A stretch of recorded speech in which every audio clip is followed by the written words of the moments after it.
Welcome to the Buddhist Temple of Toledo. Please be seated and turn to page 2 in your liturgy.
Atonement. All evil karma ever committed by me, sensible, on account of my beginningless greed, anger, and ignorance, born of my body, mouth, and thought. Now I atone for it all evil karma ever committed by me, sensible,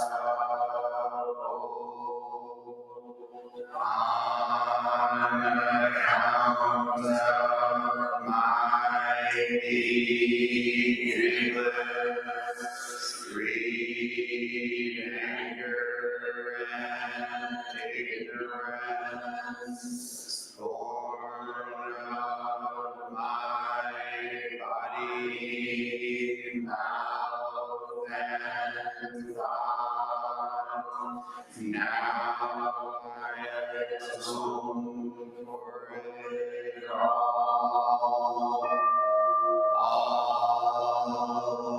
evil karma ever committed by me, sensible, on account of my beginningless greed, anger, and ignorance, born of my body, mouth, and thought. Now I atone for it all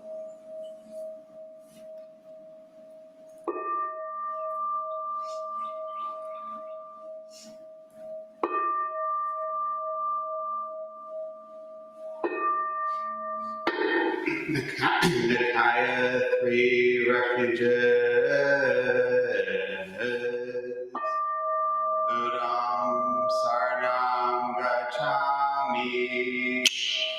Udam Sarnam Gacchami. Dhammam Sarnam Gacchami. Dhammam Sarnam Gacchami. Sangham Sarnam Gacchami. Sangham Sarnam Gacchami. I take refuge in Buddha. I take refuge in Buddha. I take refuge in Dharma.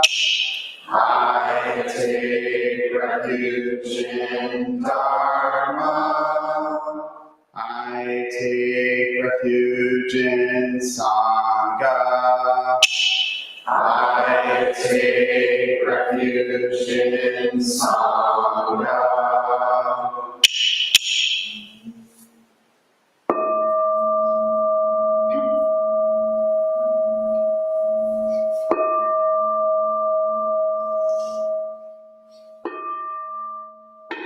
The 5 remembrances. I am of the nature to grow old. There is no way to escape growing old. I am of the nature to have ill health. There is no way to escape having ill health. I am of the nature to die. There is no way to escape death. All that is dear to me and everyone I love are the nature of change. There is no way to escape being separated from them. My deeds are my closest companions. I am the beneficiary of my deeds. My deeds are the ground on which I stand. I am of the nature to grow old. There is no way to escape growing old. I am of the nature to have ill health.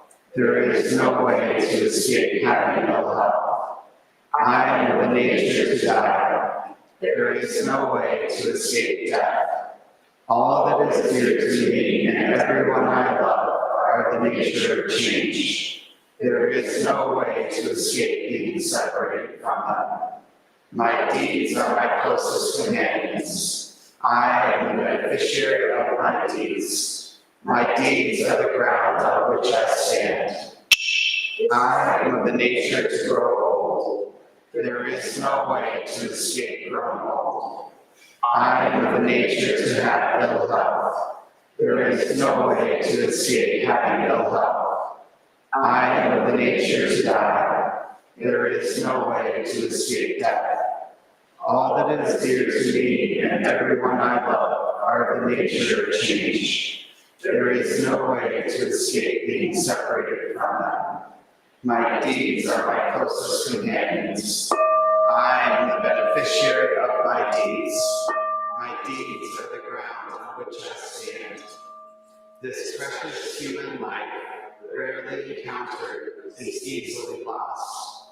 Now that I have life and opportunity, may I practice the Dharma wholeheartedly.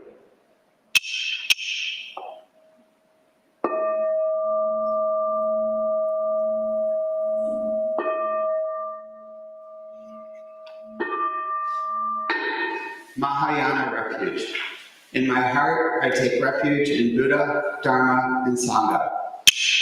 May I liberate suffering beings and bring them to great joy. May the compassionate spirit of love grow within me, that I may actualize the great way. In my heart, I take refuge in Buddha, Dharma, and Sangha. May I liberate suffering beings and bring them to great joy. May the compassionate spirit of love grow within me, that I may actualize the great way. In my heart, I take refuge in Buddha, Dharma, and Sangha. May I liberate suffering beings and bring them to great joy. May the compassionate spirit of love grow within me, that I may actualize the great way. Invocation of the lineage. I give thanks for the guidance of my teachers, for the lineage of teachers before them. I give thanks and offerings for their devoted practice of generosity, moral discipline, patience, joyful effort, concentration, wisdom, skillful means, unshakable vow, spiritual powers, and awakened awareness for my benefit. May their years of life be lengthened, and may their vows be completely realized. And may I cultivate these perfections with their guidance. 7 practices of the Bodhisattva. I bow down in body, speech, and mind. I offer the best I have to give, both real and imagined, to fill the space between us. I regret and purify all transgressions. I rejoice in all virtues. I request you to remain until total enlightenment. I request wise and compassionate guidance. I dedicate my merit for the sake of all beings. Generating love and compassion. May all sentient beings be free from clinging and hatred. Being close to some and distant from others, how wonderful it would be. May this be accomplished. I will free them from clinging and hatred. Bless me to accomplish this. May all sentient beings enjoy happiness and the causes of happiness. How wonderful it would be. May this be accomplished. I will bring them happiness and the causes of happiness. Bless me to accomplish this. May all sentient beings be free from suffering and the causes of suffering. How wonderful it would be. May this be accomplished. I will free them from suffering and the causes of suffering. Bless me to accomplish this. May all sentient beings have the joy that has never known suffering. May they be freed from clinging, hatred, jealousy, miserliness, doubt, pride, wrongdoing, ignorance, and dualistic thoughts. How wonderful it would be. May this be accomplished. I will bring them to this state. Bless me to accomplish this. Please stand for the Heart Sutra, found on page 4 in your liturgy book.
Great Prajna Paramita Heart Sutra. Avalokiteshvara Bodhisattva practicing deep Prajna Paramita clearly saw that all 5 skandhas are empty, transforming all suffering and distress. Shariputra form is no other than empty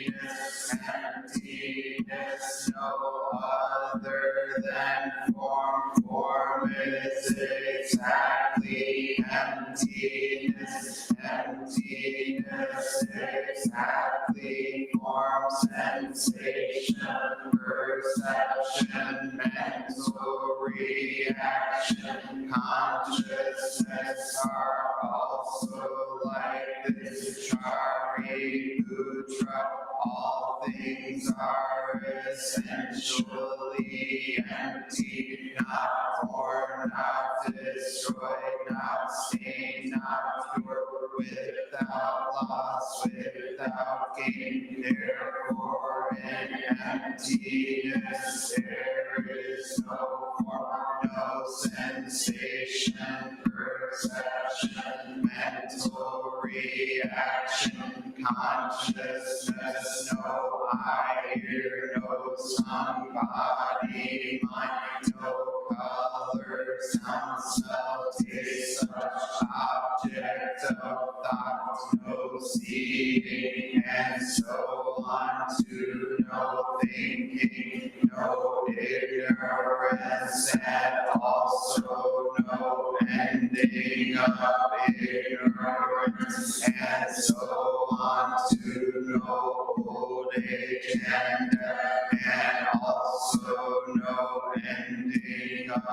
old age and death, no suffering, cause of suffering, cessation, no wisdom and no attainment, since there is nothing to attain. The Bodhisattva lives by Prajnaparamita with no hindrance in the mind, no hindrance, and therefore no fear, far beyond delusive thinking. Right here is nirvana, all Buddhas of past, present, and future live by Prajnaparamita, attaining Anuttara Samyak Sambodhi. Therefore know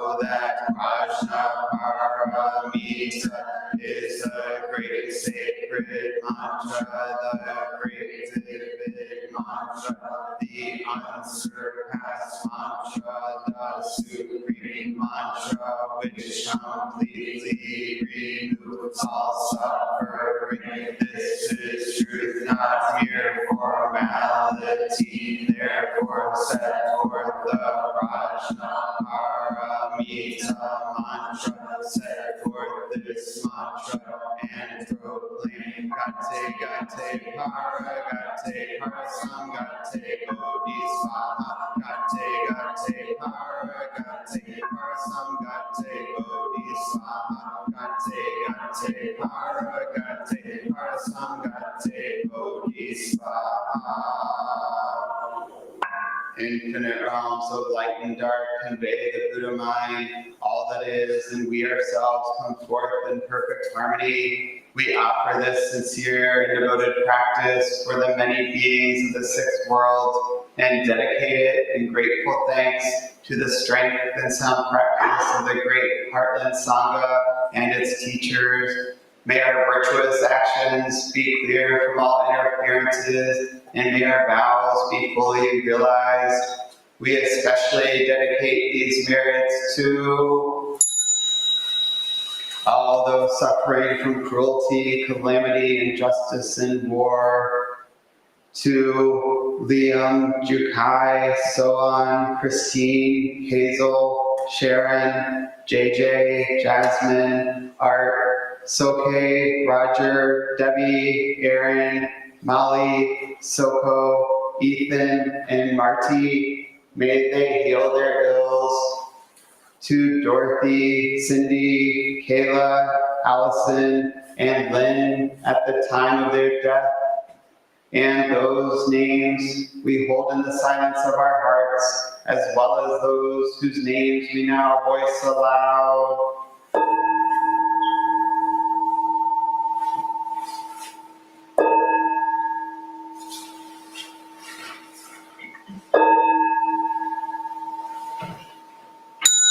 May we live in perfect perfect peace with Buddha Dharma, and may we realize the Buddha way together.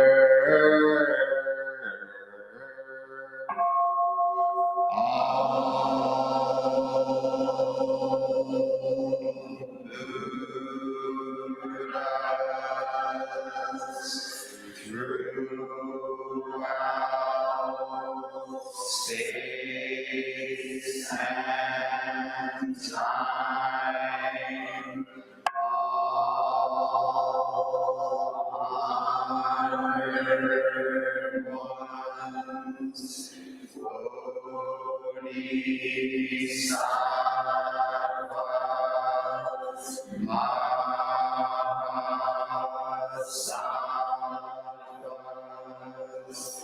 wisdom beyond wisdom, Maharaja,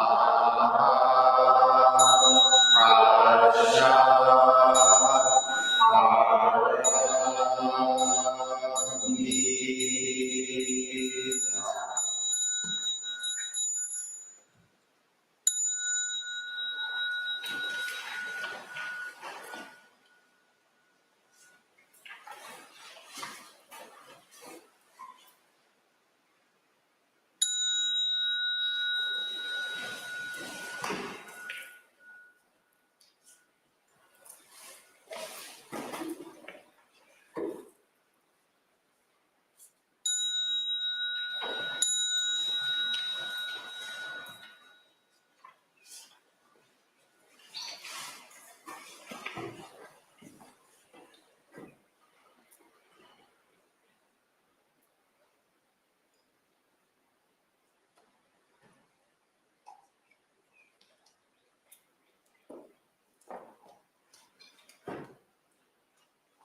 Dharma school teachers and children can proceed to class. Everyone else, please prepare for zazen.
At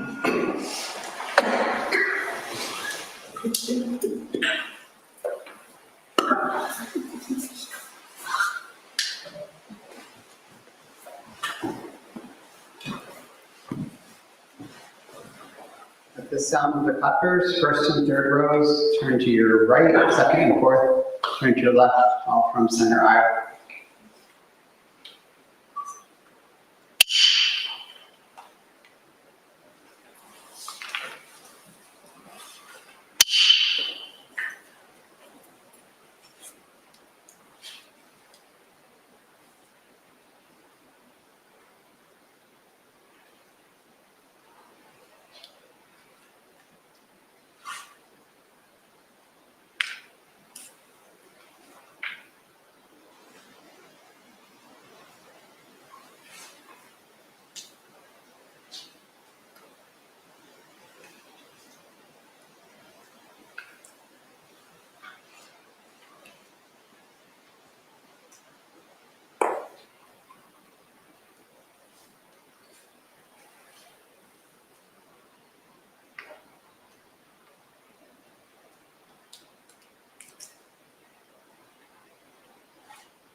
We will now recite the Sangha Covenant, found on page 8 of your liturgy book. We, the Daishin Kokuji Sangha, with respect for the worth and dignity of each person, with wisdom and compassion we seek to cultivate by practice, and with deep gratitude for the teachers of this lineage and our connection to one another, covenant to support each other by upholding the precepts of doing no harm, practicing good, and actualizing good for others.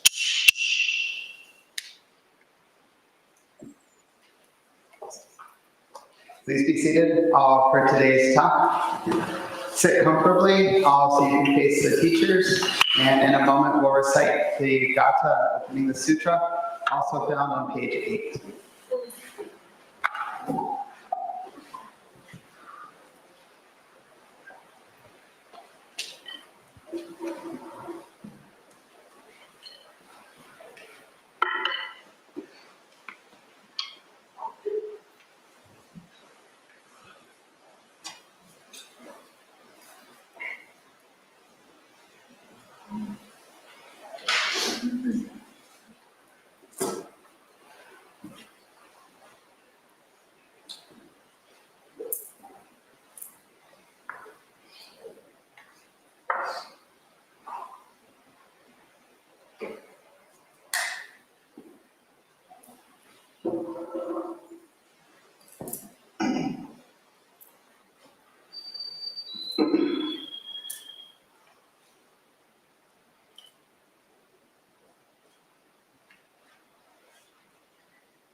Gatha on opening the sutra. The Dharma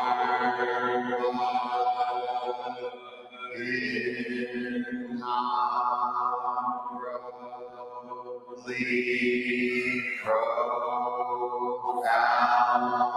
and infinitely subtle is rarely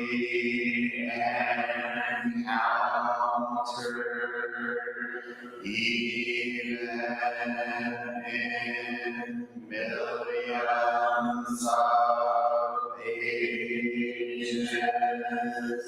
Now we see it, hear it, receive and maintain it. May we completely realize the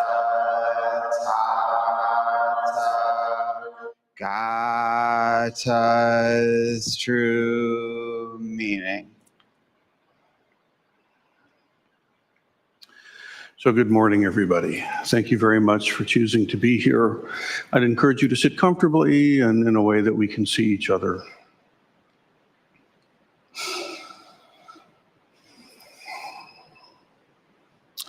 Have you noticed yet how difficult life can be?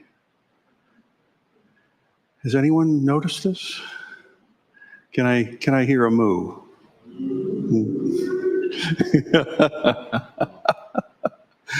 Yeah. Wow. Mm.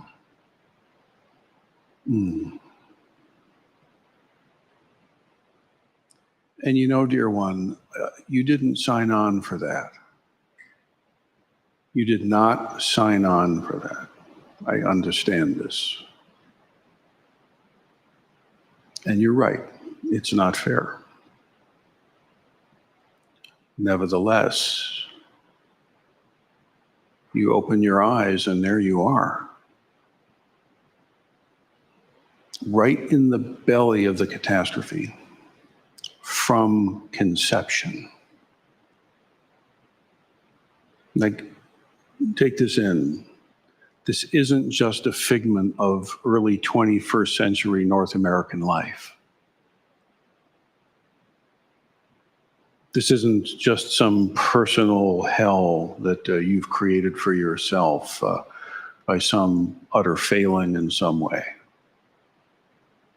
We can do that. But this is what the Buddha called the first noble truth. The first noble truth is dukkha. Dukkha means, not as it's commonly translated, that life is just suffering.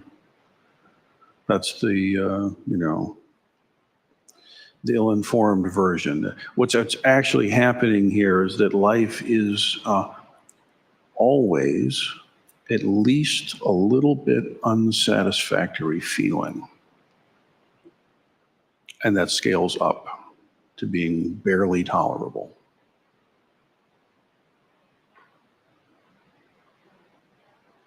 The good news of Buddha actually doesn't stop there. But first, with a full, bold, honest acceptance of that as our experience. There's a famous parable of the two arrows many here know. The Buddha was asked by an older Sangha member when they were both getting on and the body's doing what older bodies do. And the quick version is, Buddha, what the hell? You promised something beyond old age, suffering, and death, and yet here we are. And Buddha said, hear me. The first arrow is unavoidable.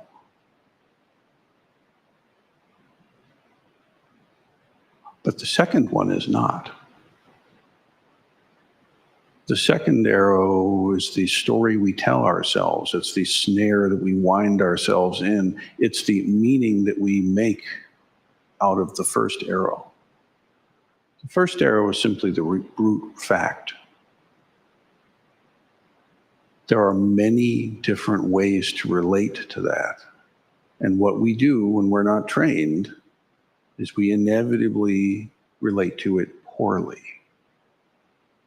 Now, the sutra that we are all getting to know, hopefully sitting at the feet of and coming into some relationship with, even though it may seem that it's a basket of meaningless lists and confusing terms, please, dear one, please hear it from the perspective of that suffering and how to be free from all of the delusional and unneeded additional sufferings that we heap upon ourselves.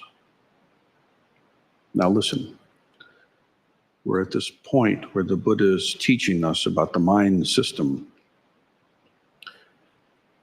Mahamani asks, Blessed One, pray tell us about universal mind and its relationship to the lower mind system. Now, the universal mind, this is Alaya, this is the storehouse consciousness mind. It's part of the eightfold mind system, okay? Broadly speaking, you've got forms that arise, names that form, a discriminating mind that categorizes and chooses, and that's the hook. That's the suffering. Okay. In all of the eightfold mind system, you could say folds nicely into that. And then there's prajna wisdom, which is something other than the eightfold mind system of universal mind and egoic consciousness and brain perceiving thoughts and eye, ear, nose, tongue, body. It's something in substance no different, but in practice quite different, that realizes true nature. And so the Buddha here is going to go on at some length to try to help kind of contextualize this. So he goes on to say that universal mind transcends all individuation and limits. Universal mind is thoroughly pure in its essential nature, subsisting unchanged and free from the faults of impermanence. It is undisturbed by false notions of separate self and ego. It is unruffled by distinctions, desires, or aversions. Universal mind is just like a great ocean. Its surface may be ruffled by waves, but in the depths it remains forever unmoved. This is describing not Buddha nature yet, but this is describing storehouse consciousness, that sort of repository of karmic seeds that keeps churning and churning. In essence, the sutra says, its nature is completely free, completely unobstructed, pure. Universal mind is like a great ocean, its surface ruffled by waves and surges, but its depths remain forever unmoved. It itself is devoid of personality and all that belongs to it. But by reason of the defilement upon its face, it is like an actor and plays a variety of parts. It's kind of like you can think of the different characters in your head as sock puppets. You suck. You're amazing. You're the smartest dude in the room. Whoa. All the different calamities and joys and successes and all the characters. What's running it? Nothing. Universal mind itself. And yet, the sock puppet is there. We're kind of crazy in a way, right?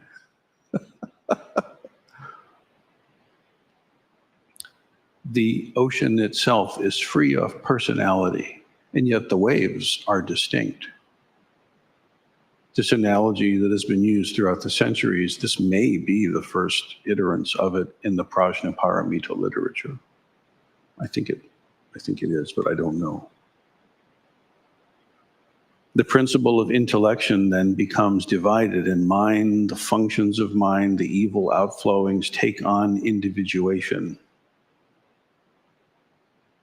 And ego appears.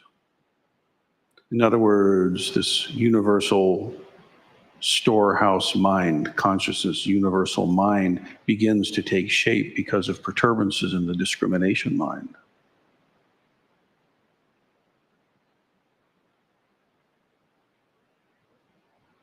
Intuitive self-realization, thinking, desiring, discrimination, seeing, hearing, tasting, smelling, touching, and all their interactions and reactions take rise. Now, remember how we started. Life's tough. Even if you happen to be in one of those Goldilocks moments where everything's pretty okay, still, if you pay attention, it's what's not right here.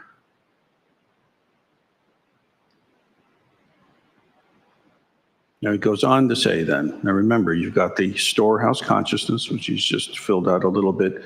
Next is discriminating mind.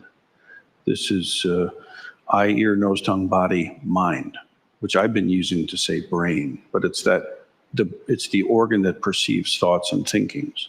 Now the discriminating mind is the cause of sense minds. Okay, that's your senses. It is their support, and with them is kept functioning. The universal mind becomes the storage and clearinghouse of the accumulated products of thinking, mentation, and action since beginningless time.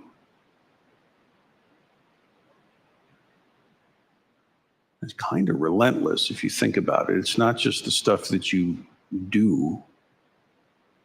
I mean, if you physically enact a thing, that's very coarse. That's very blatant. There's also what you say to others and yourself. There's what you think. And actually, it all has an effect. If you really tune into this, it can be a little freaky. But it's just the brute fact of things.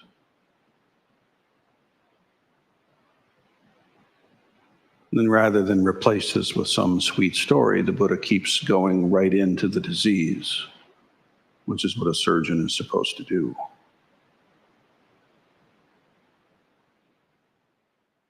Now, listen, what he's going to describe next is really important, and it's different. The sutra hasn't talked about this yet. Between universal mind and the individual discriminating mind is the intuitive mind. The intuitive mind. The intuitive mind is dependent on universal mind for its cause and support and enters into relations with both. It partakes of the universality of the universal mind, shares its purity, and like it is above form and above momentariness. It is beyond impermanence. What? This is Buddhism. I thought everything was impermanent. Not this. It is beyond impermanence and beyond form. It is through the intuitive mind that the good non-outflowings emerge, manifest, and are realized. Now, this intuitive mind, when you hear me talk about the Dharma eye, that's what we're talking about. This is your Dharma eye. This is that aspect of yourself which actually sees and perceives the Dharma correctly.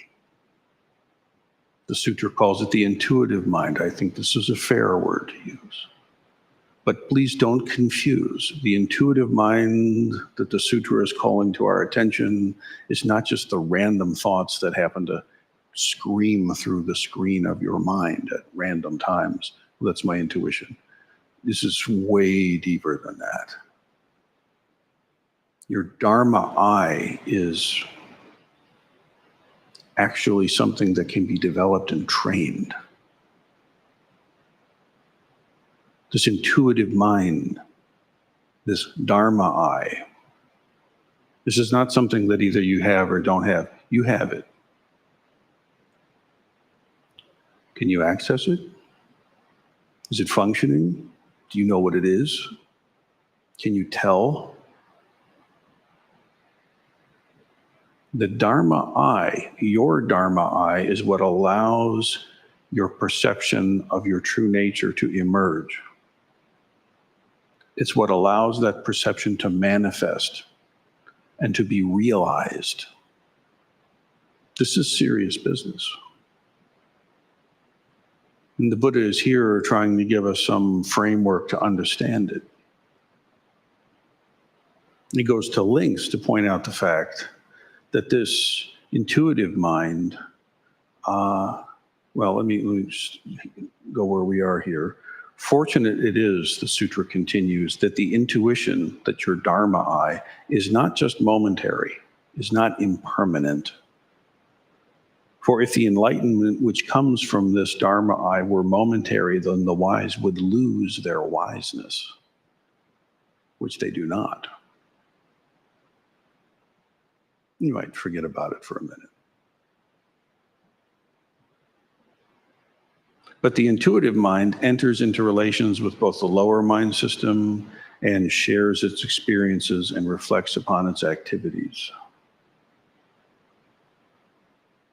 This Dharma I mind, you could say, right, is one with the universal mind. It is one with the storehouse consciousness. And by reason of its participation in transcendental intelligence is the word here. Don't get hung up on the language. That's your Buddha nature. Your intuitive mind is connected to true nature. Universal mind is connected to true nature. If A is connected to B and B is connected to A is connected to C. It's not that hard. But there's a relationship, is what the sutra is pointing out, between this Dharma I, this intuitive Dharma, and that storehouse consciousness, that at its root is utterly impersonal and at its expression is deeply personal. That's what personal is. And it is one with the mind system, the lower mind system. The lower mind system, as you recall, is eye, ear, nose, tongue, body, brain. That's the thinking, discriminating stuff. And that's up to now been talked about as a very difficult component, where the challenge comes from. But here, the very same capacity is awakened. Because this intuitive mind sees things clearly, judges things precisely. The Dharma I wields the sword of Manjushri, which is here. That sword that you see the Manjushri image holding is an embodiment of your Dharma I. It's wisdom. It's seeing clearly. That sword is not so crude as to be used to cut other people in half. It's the fine blade that cuts through delusion and ignorance and greed and hatred. And dear one, it cuts off the root of suffering. It really does. And you have this. This is not something you have to go on some quest to find. You've got the thing. This intuitive mind, this Dharma I. This Dharma I connects to the universal mind of karmic storehouse, and it directly connects to the mind system with all of its clinging and attaching and aversion, because they are all expressions of thusness. They're all expressions of the one true reality of your nature.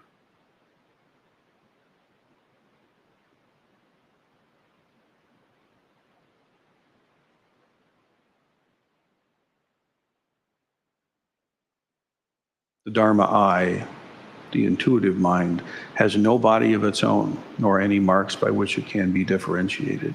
Now, this Dharma I, in an unrealized form, is the ego. That, in past talks, I've said that sense of yourself as a separate self, the I as being me, with me and mine. That same sense actually is your Dharma I. It's just a little bit impacted on itself. It's just a little bit not quite open yet. But as powerful as your delusion of your sense as a separate self is, that's as powerful as your Dharma I is. So that's pretty damn powerful. Can you imagine that?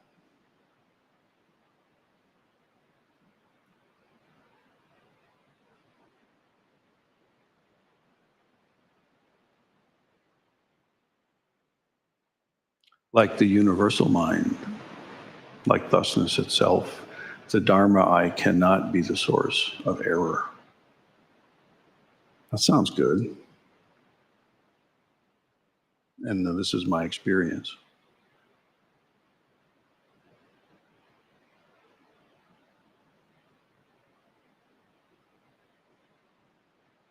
The inner self-realization of noble wisdom that occurs by prajna is accessible by the development of your Dharma I. Your Dharma eye is that which enables your true nature to emerge, to be manifested consciously, and to be realized, and more than that, actualized. So the crazy thing is everybody is already completely it, and there's nothing you need to do. That's true. But do you realize that fact? Really?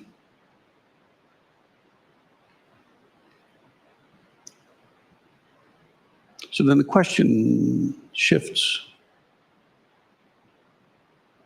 How do you train your Dharma eye? Right? How do I train? How do I develop? How do I acknowledge? What do I do with? Do I do anything with? What do I do with this intuitive mind stuff? Does that mean just whatever idea happens to show up is the truth? So I'll streak through the Zendo because it seemed like fun? No. Interestingly enough, to train that deeply intuitive mind, we have to learn how to be still. You have to learn and practice and get very comfortable with, get experience with stillness and non-striving. You must manifest non-striving. You must manifest non-disdaining, non-clinging. When you sit, you must simply sit. Just sit. And whatever your practice is, it's actually just sitting. This allows us to move into a samadhi state, a state of concentrated one-point awareness. This is what enables the mind system to cool down. Because, man, you think a fever sucks. You know what a fever in your mind system feels like? Yes, you do. Yes, you do. It makes the fever in your body look tame, like a non-event. Because that fever in the mind system, this is when you're reaching for things and you're pushing things away at the very same time. It's like you're slamming on the brake and the gas in your car full on at the same time. That's a fever in the car. And that's what's happening here. That's the second arrow.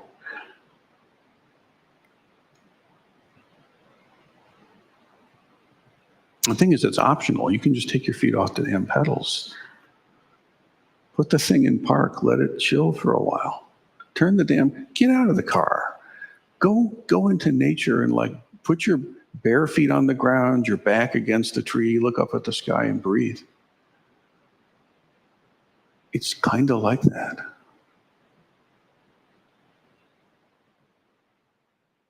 And yet there's still this business of training. This is why taking refuge in Buddha is necessary.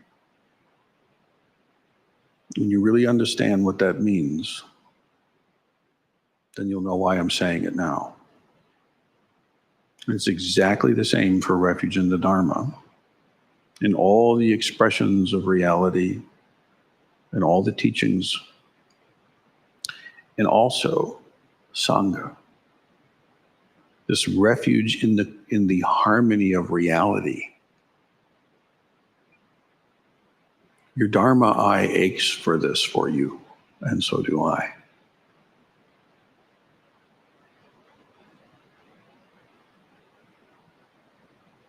There are devices.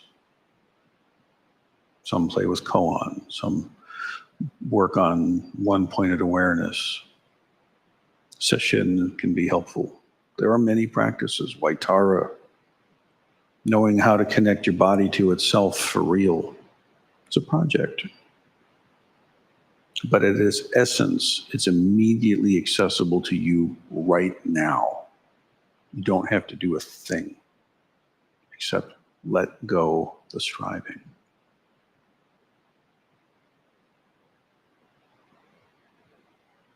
The sutra makes an interesting parable here. The discriminating mind is like a dancer and a magician. The picking and choosing mind with the objective world as the stage. That's the senses coming into contact with experience and then judging yes and no, the dance. And magic here means making something appear that actually is not true, a trick. It's not good magic. That's a different discussion. This is more like card tricks. The intuitive mind, however, your Dharma eye, is the wise jester who travels along with the magician, the dancer, and reflects for them constantly on their emptiness and impermanence. And there is a quality to the Dharma eye that has this little bit of a twinkle in it. It's one of the ways, it's one of the tells, frankly. There's this kind of, I don't know quite how to describe it, but there's this kind, it's almost like the, I've been in encounters with my teacher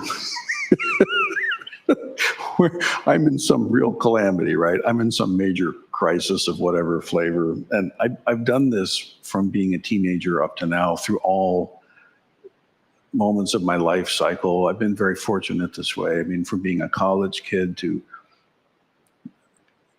you know, how troubling that is. And then, no, now you graduated, now you learn trouble. Right? I thought college was hard. Oh my God, you know, and then relationships and career and on, and the kids, illnesses, catastrophic occurrences, on and on. The heartache of being a parent. But no matter who I was in front of in Dokusan or in casual encounter, the same twinkle in the eye was always ready to flash, even with a tear in it. If you look at that 10th oxherding picture on the opposite of the wall, this is not a person who's floating above the difficulties of the village. This is bare feet on a dirt road.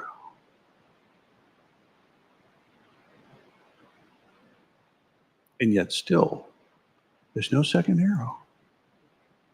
Instead, the Dharma eye leads one to play the changes, and play them freely and elegantly and creatively for the sake of eliminating that second arrow for yourself and for all beings.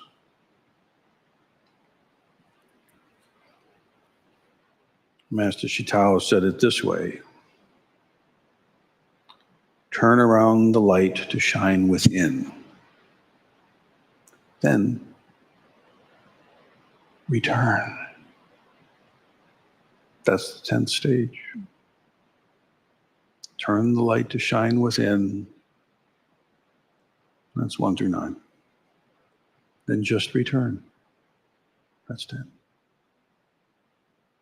The vast, inconceivable source, and it is inconceivable. The mind system can't grasp it. The vast, inconceivable source can't be faced. Neither can it be turned away from. Meet the ancestral teachers. Be familiar with their instruction. Bind grasses to build up a hut, and don't give up. Let go of hundreds of years and relax completely. Open your hands and walk innocent. All things are fresh and new. The thousands of words in this and every other sutra, the myriad interpretations, this means this, this means that, are only there to free you from obstructions.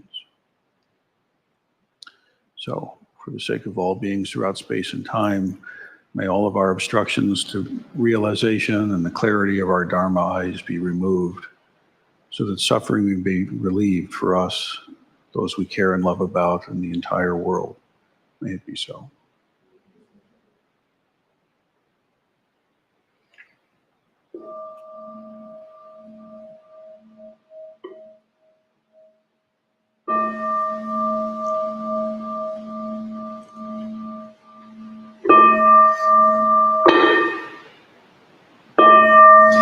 Beings are numberless. I vow to free them. Delusions are inexhaustible. I vow to end them. Dharma gates are boundless. I vow to enter them. The Buddha way is unsurpassable. I vow to embody it. Beings are numberless. I vow to free them. Delusions are inexhaustible. I vow to end them.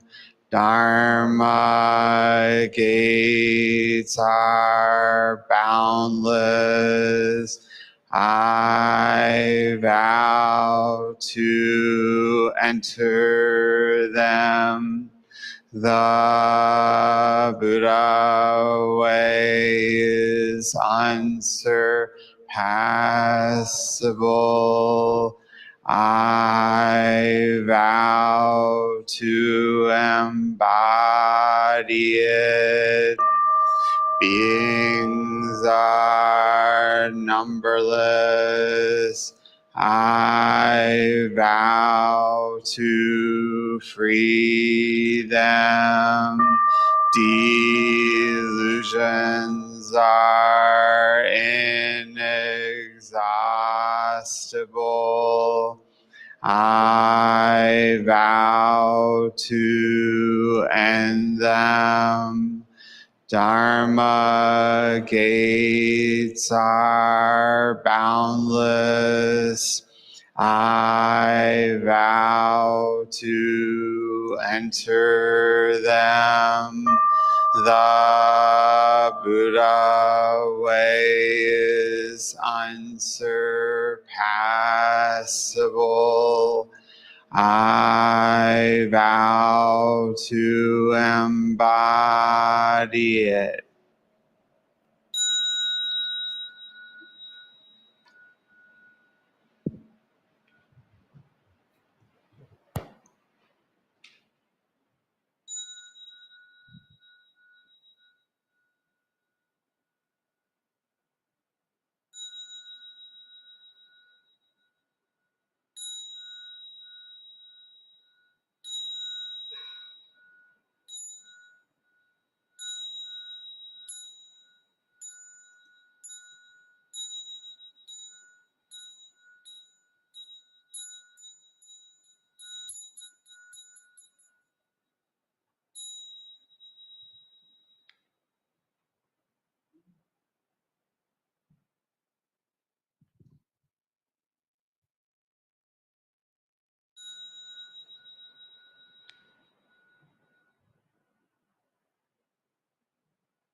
Thank you, everyone, for being here today.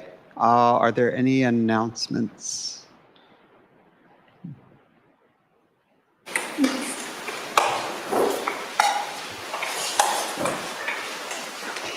This coming Saturday, the 27th, is the second of two Anga workshops. So the second deep dive into the Lankavatara Sutra.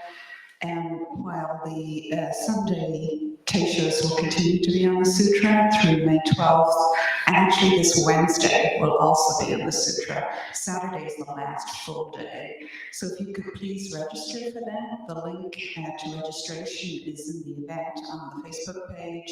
All members should also have gotten an email. And we need that for planning meals. Thank you. My name is Christian. Japan initiates, if you're here in person and haven't picked up your sewing package yet, please see me after service. Hello, my name is Bujo. Just a word about Dharma School.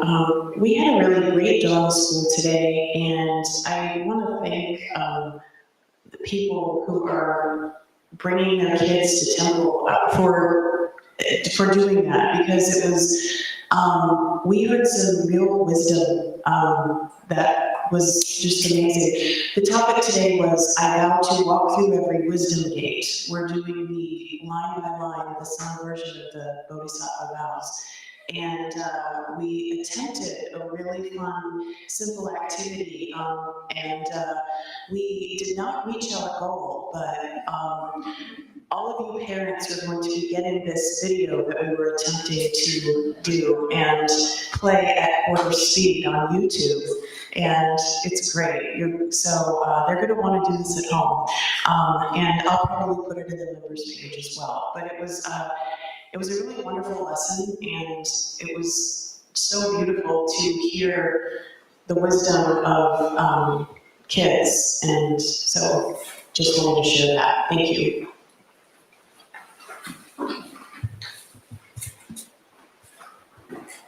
So today is potluck. We'll start when you hear the gong for the meal. If no other announcements, please raise your hand up.